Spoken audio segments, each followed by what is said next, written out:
Welcome, Sens Talk. Russell winds in, feeds it back across the track, and scores! Brady Tkachuk makes it 2-0.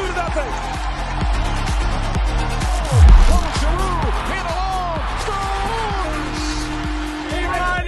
Tim Stutzla across, Tkachuk score! The captain, Brady Tkachuk, buries it with 1:18 to go. See you later. Go, Sens, go. Welcome to Sens Talk. My name is Brandon Plant, and I am your host. Tonight, Ottawa took on the Dallas Stars in a back-to-back to kick off the road trip. Last night, they fell to the St. Louis Blues 4-2.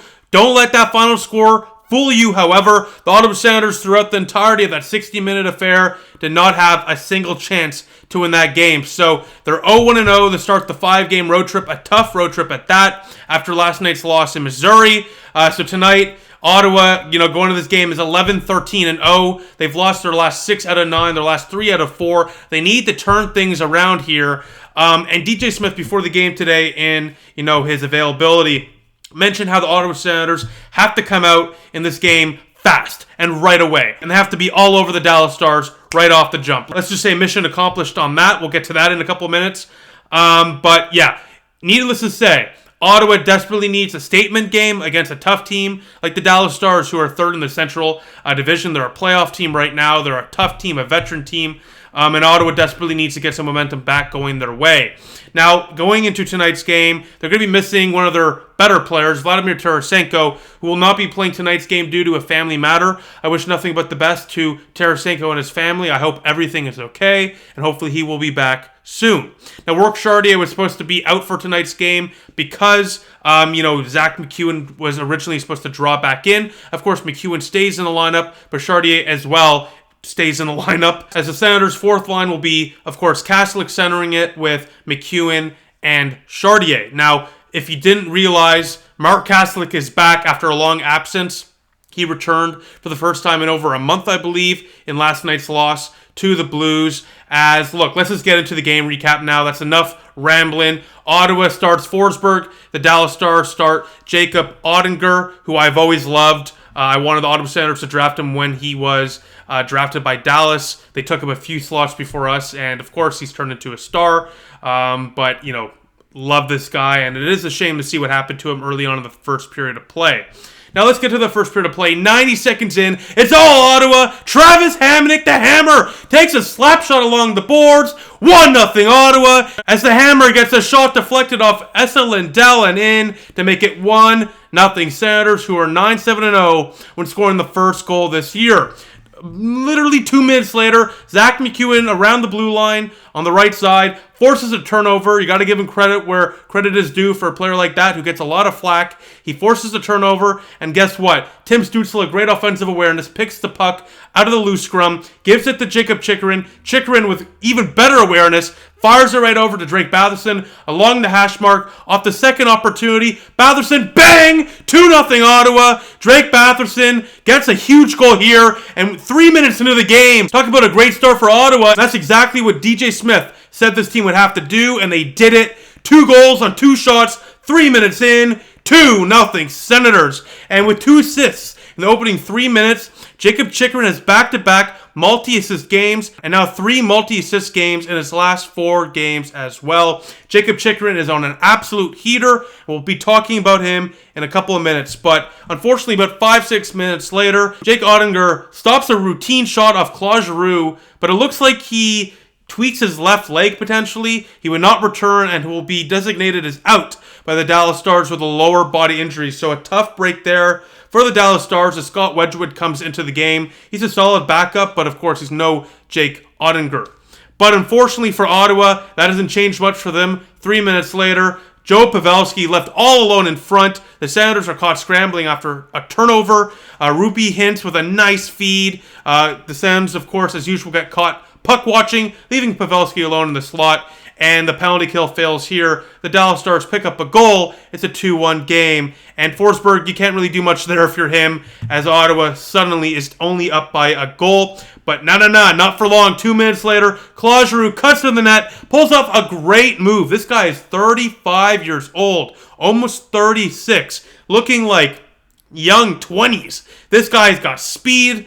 This guy's got, great hands and, of course, great offensive awareness. And, of course, after that great inside-outside move, Josh Norris, he's got good offensive awareness, too. He's cutting to the net. He puts home the loose puck. 3-1 Ottawa, 2-goal lead, restored, baby, as Josh Norris pots home his 8th of the year. He quietly has 8 goals on the year, his first on the road as well. And I told you we'll be talking about Jakob Chychrun a couple minutes ago. Well, here we go. Jakob Chychrun, to this point, has assisted in 5 straight Senator goals. Alex DeBrincat last year assisted on 6 straight goals for the Ottawa Senators. That's the current record in Sens history. Shout out to Jack Richardson for that stat on Twitter. Jakob Chychrun, if he can assist on the next Sens goal, will tie it. And if he can score on the next 2, assist on the next 2, he'll take that record. But unfortunately, 10 seconds later, Anton Forsberg, you need to stop here. 10 seconds later, Esa Lindell shoots one below Forsberg's glove in. 3-2 game now. You just need to stop there. Forsberg knows it. We all know it. You can tell by his body language immediately after.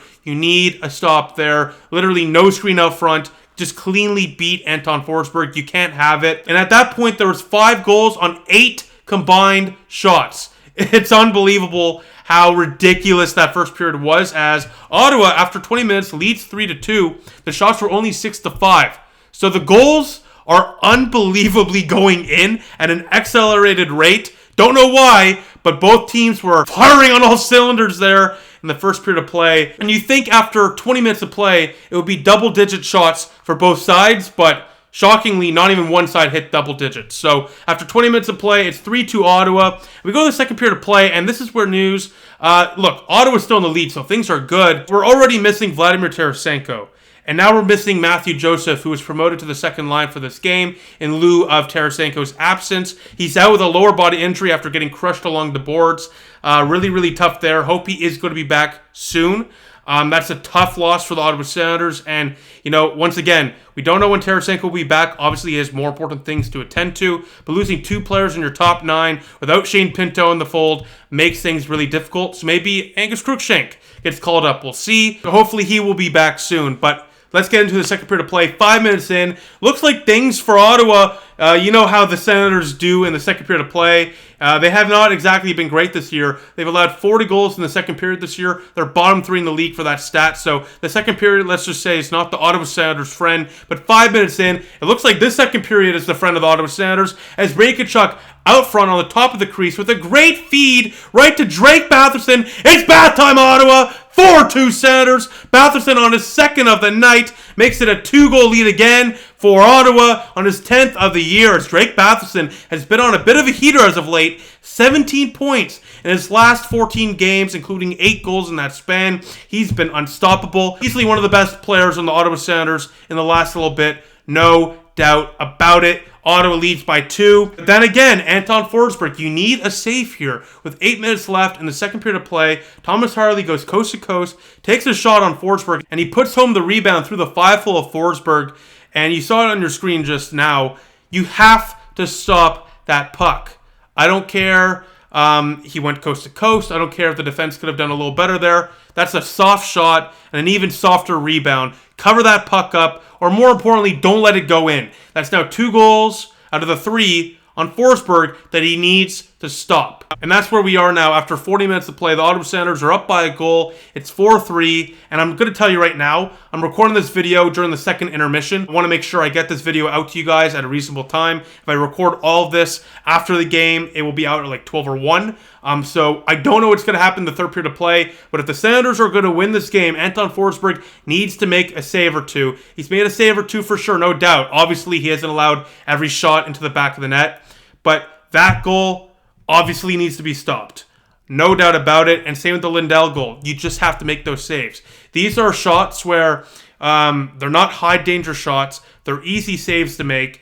And when you're in such a tight game like this, and when your offense is giving you the game, you need to make those saves. Don't give Dallas an opportunity to get back into it. That's what Forsberg's been doing. He's been really shaky throughout this year. I'm not going to lie. Sure, he's had some good starts, but overall, he's been really, really bad, I'll be honest. And I'm a fan of Anton Forsberg. I've always considered him one of the more underrated goaltenders in the National Hockey League, but this year, not so much.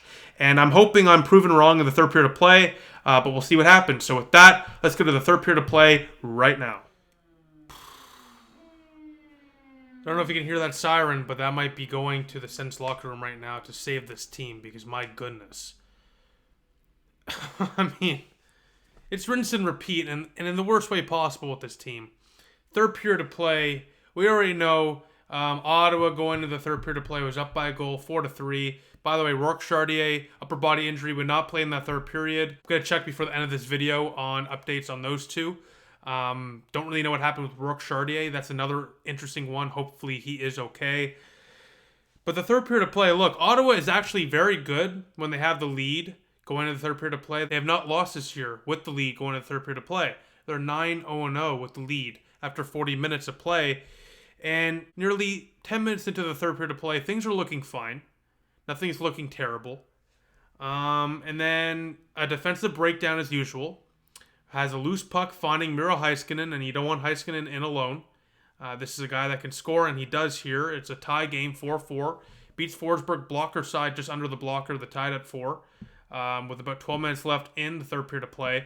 And yeah, maybe you want to save there from Forsberg. He went down a little early. But defensive breakdown, so it's not only on the goaltender on that one.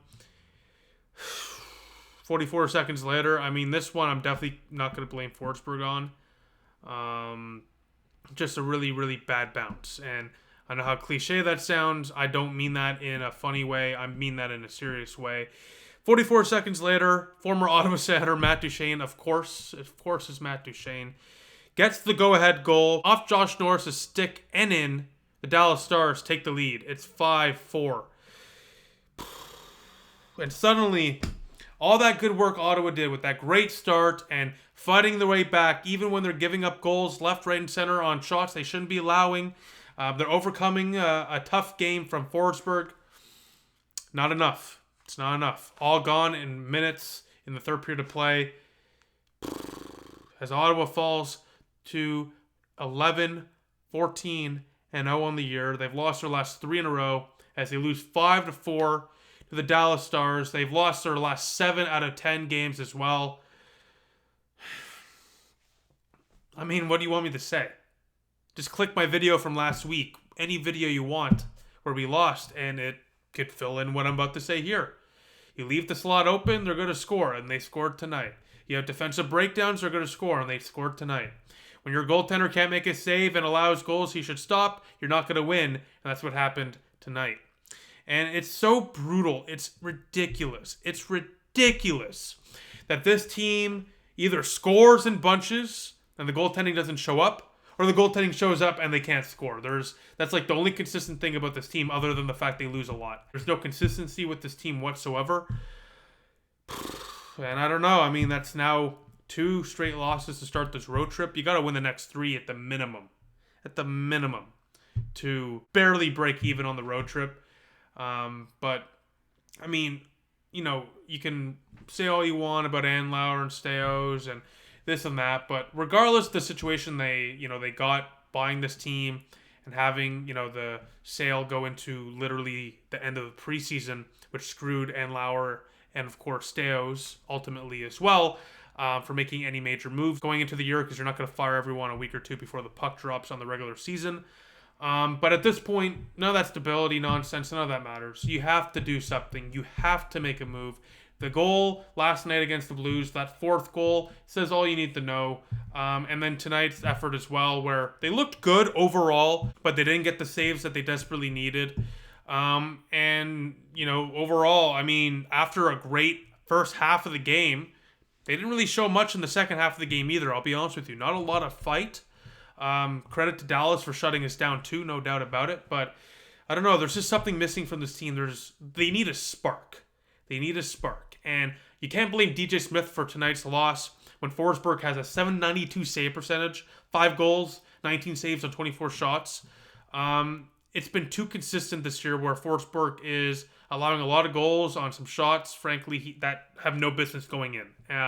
Korpisalo struggled this year. I know some of you guys are going to comment down below that. I'm well aware. But the difference is between the two is Korpisalo usually gets peppered on those games when he allows multiple goals. And the goals that he allows, for the most part, aren't brutal like this. These are goals that shouldn't be going in. And, if those goals don't go in tonight, the Ottawa Senators win. And I'm not blaming Forsberg, or I don't like to only blame Forsberg or goaltenders for losses. But the offense showed up tonight. And yeah, a couple of those goals, the defense let the goaltender down. That Lindell goal, that, Thomas Harvey goal. I mean, 3 of the 5 goals tonight, he has to stop. So, just a really, really tough performance there from Forsberg. And the Sens, they've lost their last 3. And, they also got dominated in the faceoff circle tonight, which helped Dallas, particularly in their comeback, of course, no doubt about it. When you control the possession and you're at home, so you have the last change, things are likely going to go in favor of you. And, of course, they did for Dallas. They dominated. The Ottawa barely won. They were just close to 40% of the faceoff rate. Dallas, of course, just over 60%. So the Dallas Stars, they're a strong team with a lot of good centers, and they made us pay for it tonight, and they controlled the puck, especially in that second half during their comeback. So yeah, the next Sens game is against Vegas this Sunday at 8 o'clock Eastern Time. I don't know what to say anymore, man. I don't know what to say anymore. So, hopefully we come back in that one. We make it happen. Oh, I didn't even realize. Sens thing just fell, I guess, just like our playoff hopes. Yikes. I guess that's the proper way to leave it off. It's just so disappointing. We're wasting another year of the core. The window is certainly open now. We have all our guys locked up long term, and we're just wasting another year of this core. We're just letting it happen. We're just letting it happen. There's no accountability. There's no move. Just another wasted year as of right now. And until things change, that's just the way it's going to be. So with that, I'm going to just check right now to see if we have any update whatsoever on Matty Joe and Rourke Chartier. Let's take a look right here. No update just yet. So hopefully nothing major, especially, both are key players for the penalty kill. And Joseph particularly is good offensively. So those will be 2 key losses that we cannot afford. So hopefully they are back soon. I'll have an update for you, of course, on Sunday. And besides that, thank you all for watching. I'll see you in the next one. Go Sens. Go.